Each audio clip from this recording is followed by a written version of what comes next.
19 سفر اور مظفر اور بات کریں گے فہم قرآن پر۔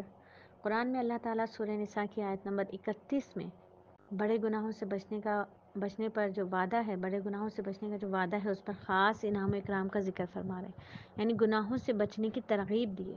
وہ یہ کہ اگر تم ان بڑے بڑے گناہوں سے پرہیز کرو جن سے تمہیں روکا گیا، تو تمہاری چھوٹی برائیوں کو ہم خود معاف فرما دیں گے اور تم کو ایک باعزت جگہ یعنی جنت میں داخل کریں گے۔ یعنی بڑے گناہوں سے پرہیز رکھے تو انسان، اللہ رب العزت اسے چھوٹے گناہوں کو معاف فرما دیتے ہیں اس کے۔ حدیث مبارکہ سے بھی یہ بات معلوم ہوتی ہے کہ ہر نیک عمل، مثلا وضو کر رہے ہیں، نماز ہے، صدقہ خیرات ہے، اس سے چھوٹے گناہ معاف ہو جاتے ہیں۔ کبیرہ گناہوں سے بچنے میں یہ بھی داخل ہے کہ تمام فرائض واجبات کو ادا کریں۔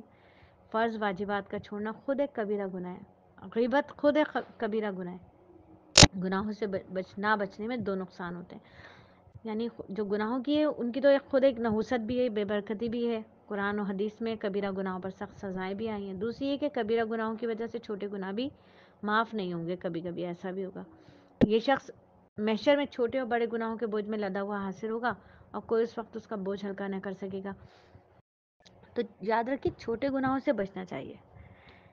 ہم غیبت کو بہت چھوٹا گناہ لیتے ہیں، حالانکہ یہ کبیرہ گناہ ہے۔ ہم اسراف کو چھوٹا گناہ سمجھتے ہیں، حالانکہ یہ کبیرہ گناہ ہے۔ اسراف، زیادہ خرچ کرنا، ضرورت سے زیادہ خرچ کرنا اسراف ہے، اور اس کو ہم کیا کہتے ہیں؟ اب کچھ مسئلہ ہی نہیں سمجھتے۔ جبھی تو ہمارے دسترخوان پر 2 3 ڈشز ہوتی ہیں۔ ہماری شادیوں میں چلے جائیں، میٹھا کے انواع اقسام کے میٹھے ہوں گے، کھانے اتنے زیادہ ہوں گے، ہماری وارڈروب دیکھ لیں، بھری ہوئی الماریاں، پرس، چپل، کیا کچھ نہیں، کہ اسراف ہے۔ اسراف کبیرہ گناہ ہے۔ غیبت کو ہم کچھ سمجھتے ہی نہیں، غیبت کبیرہ گناہ ہے، تو ہم انہیں بہت چھوٹا عرضہ گناہ سمجھتے ہیں، لیکن یہ بہت بڑے بڑے گناہ ہوتے ہیں۔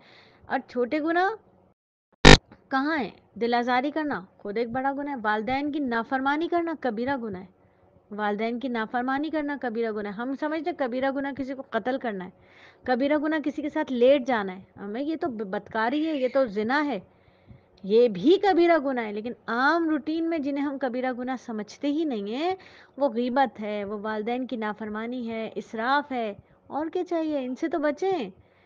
تو اللہ رب العزت ہمیں بچائے۔ اور پھر جب بات کبیرہ گناہوں سے بچنے کے فائدے کی ہو تو پھر کیوں نہ نبی صلی اللہ علیہ وآلہ وسلم کی حدیث کو بھی سمجھ لیا جائے۔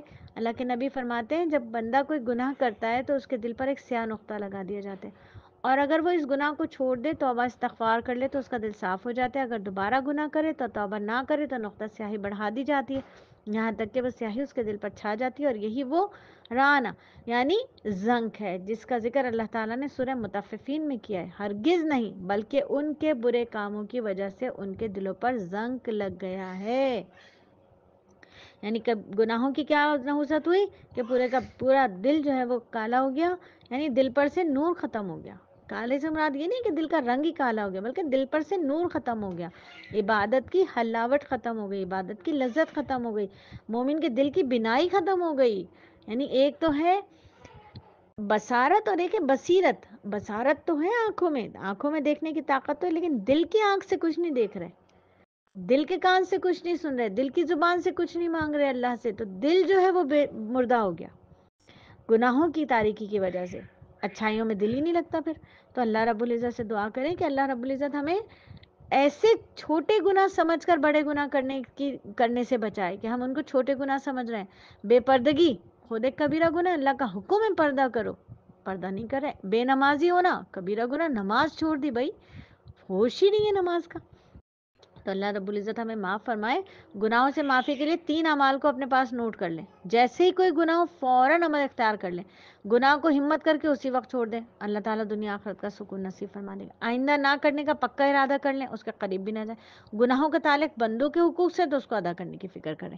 پھر اللہ سے دعا بھی کرتے رہیں کہ اللہ تعالیٰ کی ناراضگی سے پناہ مانگی جائے کہ اللہ میں آپ کی رضا کے وسیلے سے آپ کی ناراضگی سے اور آپ کے درگزر کی صفت کے ذریعے آپ کے عذاب سے پناہ چاہتی ہوں، آپ کے عذاب سے کہ آپ ہی کی پناہ چاہتی ہوں، آپ کی تعریف نہیں کر سکتی جیسے کہ آپ کی تعریف کا حق ہے.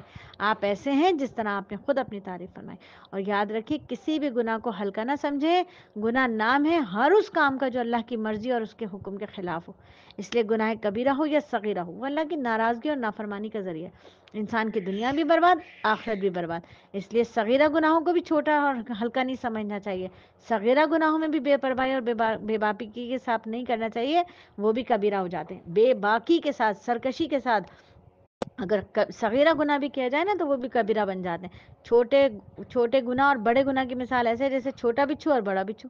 یہ آگ کے بڑے انگارے اور چھوٹی چنگاری ہے. انسان دونوں کی ہی تکلیف کو برداشت نہیں کر سکتا. تو عبادت یہ ہے کہ انسان گناہوں کو چھوڑ دے. ہم سمجھتے ہیں نماز پڑھ لیں. ارے نماز سے پہلے گناہوں کو بھی چھوڑنے کی فکر کریں. نماز تو فرض ہے وہ تو پڑھنی ہی پڑھنی ہے. اور وہ کیسے گناہوں کو کیسے چھوڑیں گے؟ مسلسل استغفار کرنا ہے. درود شریف کا ورد ہر وقت زبان پر رکھنا ہے. ہر چلتے پھرتے اٹھتے بیٹھتے سوتے جاگتے کھاتے پیتے درود شریف کو اپنی زبان پر رکھیں کیونکہ فوائد بہت ہیں درود شریف کے. برائیاں مٹا دی جاتی ہیں نیکیاں بڑھا دی جاتی ہیں. تو اگر گناہ ہو رہے ہیں توبہ کریں. کثرت سے استغفار کریں. کثرت سے استغفار کریں. اللہ رب العزت مجھے بھی معاف فرمائے اور آپ سب کو بھی معاف فرمائے. اللہ ہمیں صدقہ جاریہ کرنے کی توفیق عطا فرمائے. نیکی جاریہ کرنے کی توفیق عطا فرمائے. گناہوں سے بچا لے. آمین ثم آمین. الحمدللہ 5 منٹ کا مدرسہ ترغیبی بات کے ساتھ 6 منٹ 3 سیکنڈ میں مکمل ہوا.